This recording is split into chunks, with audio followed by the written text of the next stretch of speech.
June 1967. A new nation is born amid the wreckage of Nigeria's first civil war.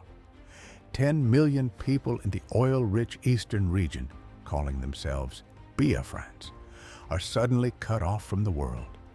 Their ports, airfields, and borders are sealed. What follows will be a nightmare, a deliberate campaign of starvation that will kill a nation's children by the millions. This is the story of Biafra, a story of hope, betrayal, and a blockade that starved a nation. In this episode of State of Siege, we'll trace the rise and fall of Biafra, profile the leaders on both sides, and uncover how hunger became a weapon of war, leaving a legacy that still haunts us today. To understand Biafra, we must first look at Nigeria's troubled birth. In 1960, Nigeria won independence from Britain. It was a vast country of many peoples, mainly the Muslim North and the Christian South. Tensions ran high from the start. Political power swung from region to region. In 1966, after a coup by mostly Igbo officers and a violent counter-coup, ethnic violence exploded. In the north, mobs massacred tens of thousands of ethnic Igbo. Over 30,000 men, women, and children were killed in anti-Igbo riots. Fear swept through the east. Lieutenant Colonel Chukwuemeka Emeka Ojukwu was the military governor of the eastern region. A Western-educated aristocrat with an Oxford degree in history, he had initially hoped for justice within a united Nigeria. But in early 1967, after more attacks on Igbo civilians, Ojukwu gave a chilling ultimatum. No punishment for killers of my people, no peace. When the federal government failed to act, Ojukwu took the next step.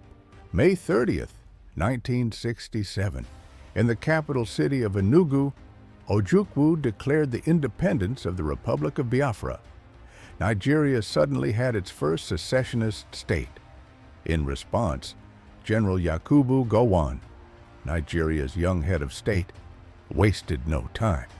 He announced a full-scale blockade of Biafra, and within weeks, the Nigerian army marched south to crush the rebellion.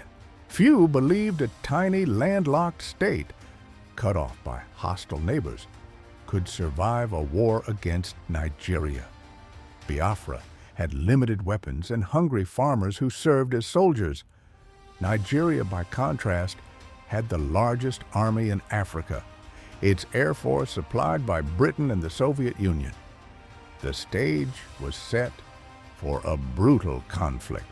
Gowon's government issued a decree: no food, no fuel, no medicine could reach Biafra. The eastern region's 800-mile coastline and highways would be sealed. The Nigerian Navy patrolled the Gulf of Guinea. Its army blocked roads, even enlisting neighboring Cameroon's help. Within weeks of July 1967, Biafra was effectively under siege. In wartime, blockades were not illegal. At the time, starvation was not prohibited by international law. But this blockade was comprehensive. Banks and communications were shut off. Even mail was seized. The Nigerian government openly declared that starvation was a weapon of war. As Federal Finance Minister Obafemi Awolowo bluntly put it, all is fair in war, and starvation is one of the weapons of war. I don't see why we should feed our enemies, only to fight us harder. Even lower-level commanders boasted the same savage resolve. Nigeria's Colonel Benjamin Adekunle declared, "I want to see no Red Cross, no missionary, no UN delegation prevent even one Igbo having even one thing to eat before their capitulation." These words became chilling reality. Cut off from farms and food imports, Biafra descended into an unimaginable crisis. No rice, no meat, no milk. Parents fed their children only pawpaw leaves and wild nuts. By late 1968, thousands were dying each day. The most grievous pain was felt by the children. Doctors described a hideous condition: protein-starved kids with skeletal bodies and distended bellies, a form of malnutrition called kwashiorkor. Once plump toddlers turned into emaciated shadows. One journalist wrote of seeing an albino child, spine ravaged, clutching an empty tin can, standing on spindly legs, barely holding on. These images would later shock the world. By 1970, the death toll was staggering. Conservative estimates put at least 1 million civilian deaths from famine alone. Some sources estimate up to 3 million total Biafran deaths, most from starvation. Towns emptied, schools closed, and grave sites multiplied. In hospitals, mothers sat beside corpses of children too weak even to cry. Halfway around the globe, the world slowly began to take notice. In 1968 and 1969, images of dying Biafran children splashed across magazine covers and TV screens. Life magazine ran a 10-page spread in July 1968, showing gaunt toddlers looking into the camera, bellies swollen. Viewers in London, New York, and Lagos were jolted awake. Charities and activists sprang into action. An early relief effort was the so-called Biafran airlift. International volunteers flying food and medicine into Biafra under cover of night, outrunning Nigerian fighters. Grassroots groups formed, churches, students, and celebrities held fundraisers, boat runs, and secret flights. In Britain, Oxfam and Save the Children mobilized. In the U.S., the American Committee to Keep Biafra Alive lobbied Congress. In Germany, 80 million marks were raised, more than any previous humanitarian effort. Yet there was terrible controversy. Nigeria insisted that all aid must come through the capital, Lagos, and be inspected by its own forces. Biafra's leaders flatly refused, fearing poisoned food and loss of sovereignty. As a result, every relief shipment became a political battle. Even the neutral Red Cross was hamstrung. Relief planes were shot at. In June 1969, a Swedish Red Cross cargo plane was downed by Nigerian gunfire, killing relief workers. Meanwhile, world governments took sides. Britain and the USSR quietly armed Nigeria. France and Israel offered discreet support to Biafra. The United States publicly claimed neutrality, but did little except allow church groups to send aid. Most of the Organization of African Unity sided with Nigeria, warning against balkanizing Africa. Yet public sympathy remained with the famine victims. By 1969, the images could not be ignored.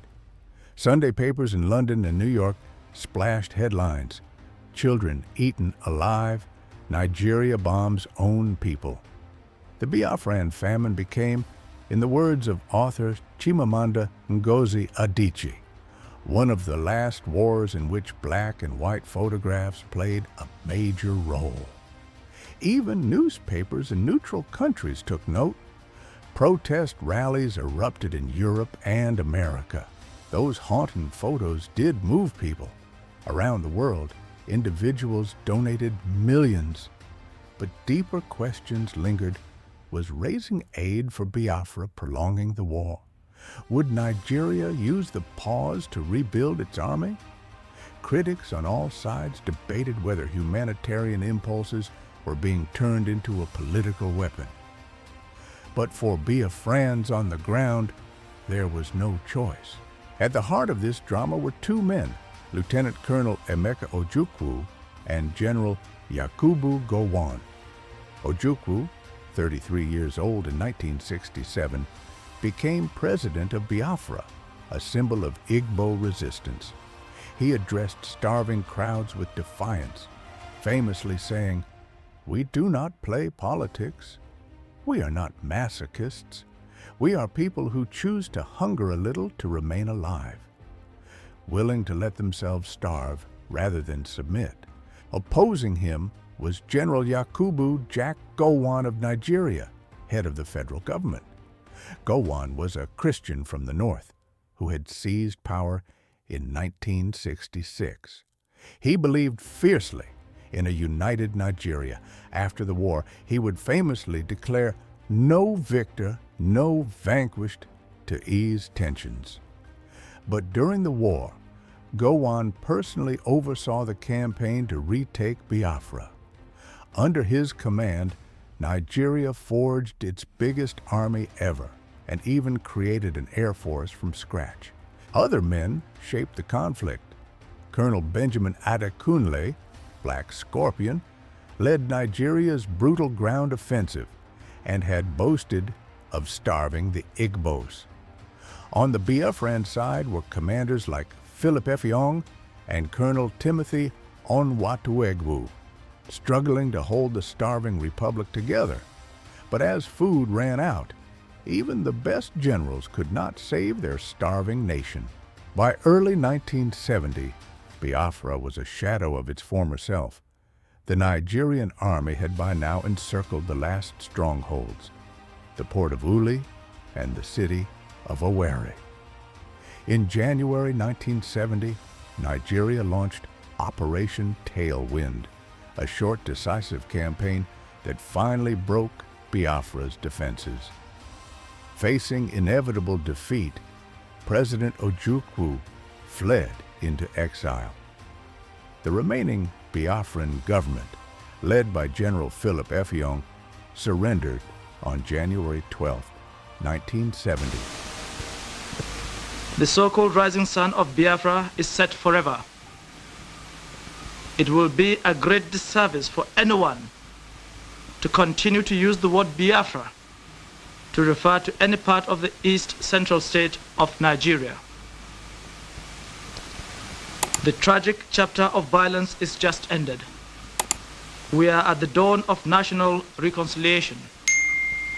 Once again, we have an opportunity to build a new nation. You will have heard that my government may seek the assistance of friendly foreign governments and bodies, especially in the provision of equipment to supplement our national effort. There are, however, a number of foreign governments and organizations whose so-called assistance will not be welcome. These are the governments and organizations which sustained the rebellion. They are thus guilty of the blood of thousands who perished because of the prolongation of the futile resistance. They did not act out of love for humanity. Their purpose was to disintegrate Nigeria and Africa and impose their By will. 1970, virtually every Biafran family had lost someone to hunger or disease. The final death toll remains debated. Conservative counts suggest over 1 million starved, and some estimates reach 2 to 3 million when adding battlefield casualties. The blockade's legacy was searing. It left deep trauma among survivors and stoked grievances for decades. Internationally, the Biafran tragedy prompted real change. Lawmakers amended the Geneva Conventions in 1977 to explicitly ban starvation as a method of warfare. Aid agencies learned hard lessons. Some activists later asked whether their relief might have unwittingly prolonged the war. And in Nigeria's political life, the war became a sensitive third rail, rarely publicly discussed for fear of reawakening old wounds. Biafra remains a powerful story. For some Igbo people, Ojukwu is remembered as a hero who tried to save his people from genocide. For others, the war is a cautionary tale of what can happen when politics fails its citizens. What is certain is that no school child in Biafra's eastern region today forgets the images of those starving kids. 50 years on, the Biafran blockade still resonates. It reminds us that hunger is more than a symptom of war. It can be a deliberate weapon. And it tells us that even in the darkest hour, ordinary people can mobilize in compassion. Candlelight vigils were held around the world. Doctors and volunteers risked their lives to fly in food, but those efforts were only drops in the ocean compared to the sea of suffering. In history's ledger, Biafra is often a footnote, overshadowed by other conflicts. But its story taught a generation to care about distant lives. It spurred the modern humanitarian movement and even influenced pop culture. Chimamanda Adichie's Half of a Yellow Sun novel, for example. Most of all, Biafra stands as a warning. When politics turns to blockade and silence, humanity must speak up, because 1 million lost lives and their starving children will not be forgotten. This has been a presentation of the Biafran War, the blockade that starved a nation. Thank you for watching.